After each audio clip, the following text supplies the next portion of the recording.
మీ వృత్తి ఏంటి? నేను ఆటో డ్రైవర్ అండి. ఆటో డ్రైవరా?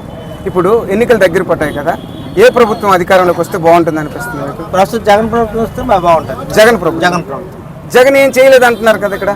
తెలియని వారికి చెప్తామండి. కరోనాలో ఇంతమంది చనిపోతే ఏ గవర్నమెంట్ ఏ రాజకీయ నాయకులు కూడా రాలేదు. అటువంటి పరిస్థితుల్లో నేనున్నానని ఉద్యోగస్తులకి ఆర్ఎంపీ డాక్టర్లకి పంపించి ముందు బ్రతుకుంటే ఎవరికి ఏదో చేస్తారనే ఉద్దేశంతో ముందు అందరికీ సేవ చేశాడు.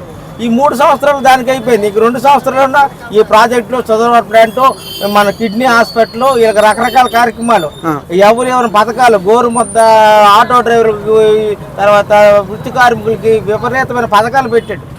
ఇంతకుముందు ఈ గవర్నమెంట్ అంతా వెళ్ళిపోయినాయి.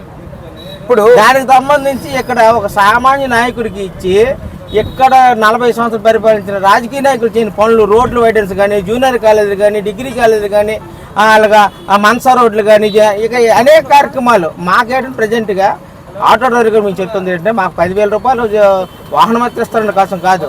మాకు ప్రజెంట్గా బ్రేకర్స్ పెట్టినట్టు కానీ, పోలీస్ వ్యవస్థ ఉండి కానీ మాకు సమస్య లేదు. ఎక్కడున్నా ఈ జిల్లాలో చంద్రబాబు నాయుడు అంటే 10,000 మీకు వాహన మిత్ర వేసి ఫైన్లు వేస్తున్నాడు అని చెప్తున్నాడు కదా. ఆయన చెప్పడానికి ఏంటో ఉందండి. ఇప్పుడు వాహన మిత్ర వేసాడు వేస్తుందంటే అది పెద్ద పెద్ద సిటీలో వేస్తారు. ఎందుకు వేస్తారు? వాళ్ళు యూనిఫామ్ చేయరు, సెల్ ఫోన్ డ్రైవింగ్ చేస్తారు, లిమిటేషన్ ఉండదు, ర్యాష్ డ్రైవింగ్, అటువంటి వాటికి తప్పదు. ఇప్పుడు అధికారులు కొన్ని ప్రాంతాల్లో వదిలేస్తున్నారు. ఇప్పుడు ఇక్కడ ఎంత డిస్టర్బెన్స్ పలాస కాశీపక్కలున్నా ఏ ఒక్క డ్రైవర్కి ఎంత ఫైన్లు పడ్డా ఒకసారి వాళ్ళు వేసిన ఉంటాయి కదా లిస్టు, ఒక ఓవరాల్ చూసుకోమనండి. ఏదో అనేసాము చెప్పేసామంటే కాదు. అయితే ఇప్పుడు ఉమ్మడి కూటమి అభ్యర్థిగా పలాస నియోజకవర్గానికి శిరీష పోటీ చేస్తుంది, వైఎస్ఆర్సీపీ అభ్యర్థిగా డాక్టర్ అప్పలరాజు గారు పోటీ చేస్తున్నారు. వీరిద్దరిలో ఎవరు గెలిస్తే బాగుంటుందండి? అప్పలరాజుకి వెళ్ళాలండి. అప్పలరాజు ఈ పలాసకి ఏం చేయలేదు, అవినీతిలో ఇరుక్కున్నాడు అని చెప్పి శిరీష ఆరోపిస్తుంది కదా. ఆయనకి ఎన్నోసార్లు చాలా ప్రెస్ మీట్ పెట్టి ఓపెన్ ఛాలెంజ్ ఇచ్చారు, మీ రేటు నిరూపించమని. మొన్న కూడా కొండ మీదకి వెళ్తే ఆవిడకి ప్రజలు చెప్పిన గుణపాఠం చూసుకోవాలా. అక్కడ కొండ మీద ఎంత వ్యతిరేకత చూపించారో ఒకసారి నిన్న మొన్న జరిగింది. అది ప్రింట్ మీడియా, ఎలక్ట్రానిక్ మీడియాలో కూడా సృష్టిగోపి గారు చెప్పున్నారు.